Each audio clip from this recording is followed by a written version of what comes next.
All rise. Support court with Judge Vanda B is now in session. Judge, this is case number JVB1068, Clark case. Thank you. You're welcome. You may be seated. Man, it's a lot of people that didn't want to come to court today. Makes my job easier. Okay. All right. Looks like Mr. Clark, you brought this case before the court. What's going on? I'm married and not happy about my wife going out all the time. Girls' night seems like every other weekend. One buckle up, guys. The courtroom is in session, and from the first few seconds you can feel the tension. Judge Vanda B walks in with that unmistakable presence, and while it seems like a routine start, her quick jab at how few people showed up tells you something's off. That light moment masks the storm that's about to roll in. It's the calm before the chaos, and we're just seconds away from hearing a husband bring forward a highly personal and bizarre case. Don't blink. The story begins right here, and it's not what you expect. She's like, I prefer to go out with my girls, happy hour. So I'm suspecting she's cheating. Okay. So because she is with her girls and not spending as much time with you, you think she's cheating? Yeah, I text her while she's out, she don't respond. I ask her, send her a picture where you are so I can see what's going on with the post on social media. I don't get any type of messages. So, I'm kind of insecure with why we're not having anything in our relationship happen the way it's supposed to as a married couple. Okay. You all still live in the same home? Yes, we do. Do you have any children? No. Okay. You see her every day? Yeah. Do you try to discuss it with her then? She don't want to hear it. She don't go in the kitchen to talk. That's why I expect. Right, guys, here's where things start getting real. Mr. Clark steps up, and it's clear he's not just annoyed. He's unraveling. He paints a vivid picture of a lonely marriage filled with late nights, unanswered texts, and a wife who'd rather choose girls' night over him. He hasn't caught her cheating, but his gut tells him something's off. The insecurity is thick, and he's desperately trying to mask his hurt with suspicion. It's a powerful start to his side of the story.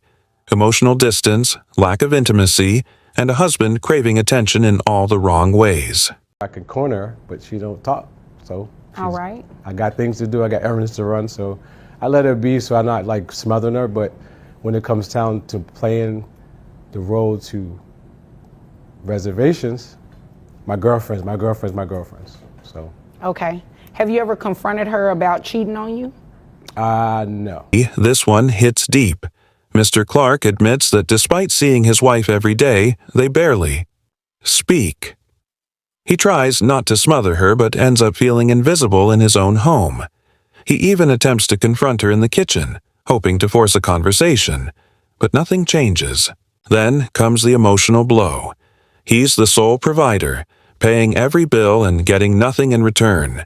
You can feel the frustration bubbling over. He's not just mad, he's heartbroken. Now he's in court, hoping that a legal threat will finally make her listen. Looks like you came because you're wanting to get some sort of spousal maintenance from her. Now here's the jaw drop moment, hitting like a freight train. Judge Vanda B casually asks about finances, and Mr. Clark drops a bombshell. He gives his wife a $10,000 weekly allowance.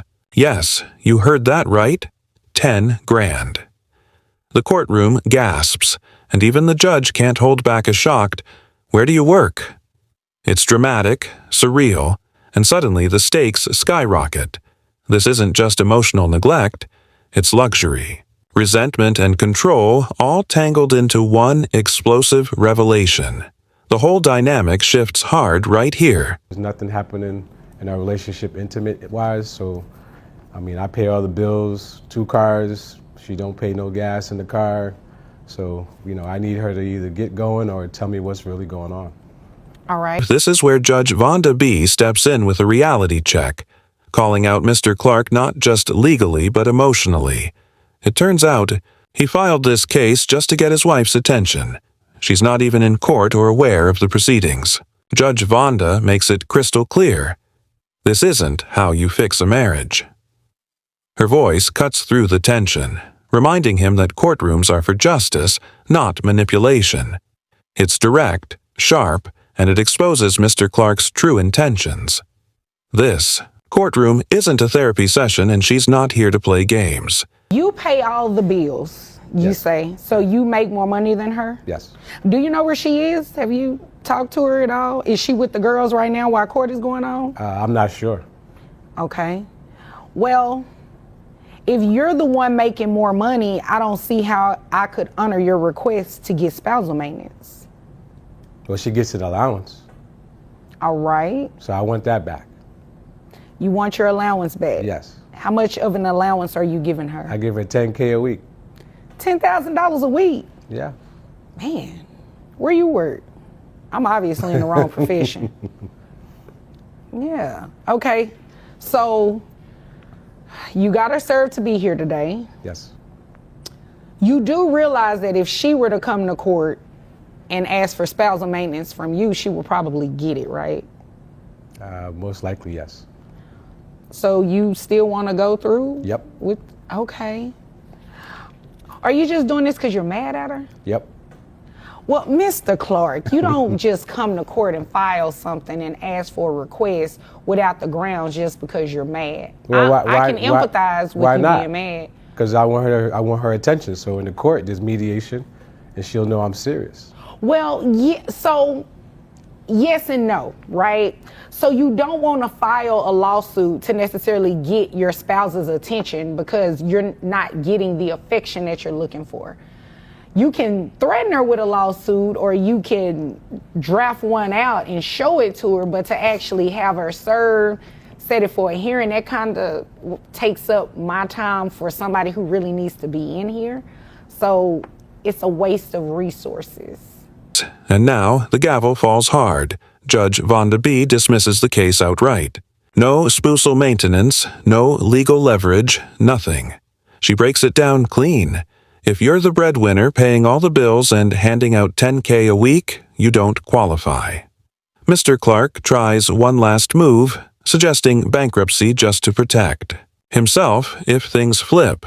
That's when the judge draws a firm line. She won't entertain fraud. She recommends counseling, but he claims it's too late. This final stretch is where hope collapses into silence. Case dismissed. Game over. I mean, I get what you're saying. I'm married myself, so I definitely understand what you're saying. Yes. This is just not the right resource to get her attention. Does that make sense? Kind of. Okay, so this is what we're going to do, Mr. Clark. We're going to dismiss your case. Dismiss the case. We're going to dismiss it. You do not have grounds to ask for spousal maintenance. You're the breadwinner. You just said you pay all the bills. You give her a $10,000 allowance a week. You don't qualify for spousal maintenance. You have to prove that you do not have the resources to meet your minimum needs. Okay. We both know that you do, just based off what you said you do. Right. So, yeah, I would have to dismiss your case. Yeah. Nothing else I can say then. No, but I thank you for coming to see me, right? Thank you. But I also recommend that the two of you seek some sort of counseling, marital counseling. Okay? Nah, we're beyond marital counseling. Okay, well, if you decide to come to court and file for a divorce, right? Yes. You can do that, but just not with the spousal maintenance part attached. I could foresee her saying she would like to have spousal maintenance. So yeah, I'll have to dismiss your request on that. Okay. All right? Is there anything further? Can I file for bankruptcy then? I cannot give you legal advice. Yes. I would just caution you with doing that if you really don't have a reason to file for bankruptcy. And you definitely will want to consult a bankruptcy attorney before you do that. Yeah, I just don't want her taking nothing from me. So if she flipped the script, then... Okay, Mr. Clark, I'm not going to assist you committing fraud. If there is nothing else, you are dismissed. Thank you. You're welcome.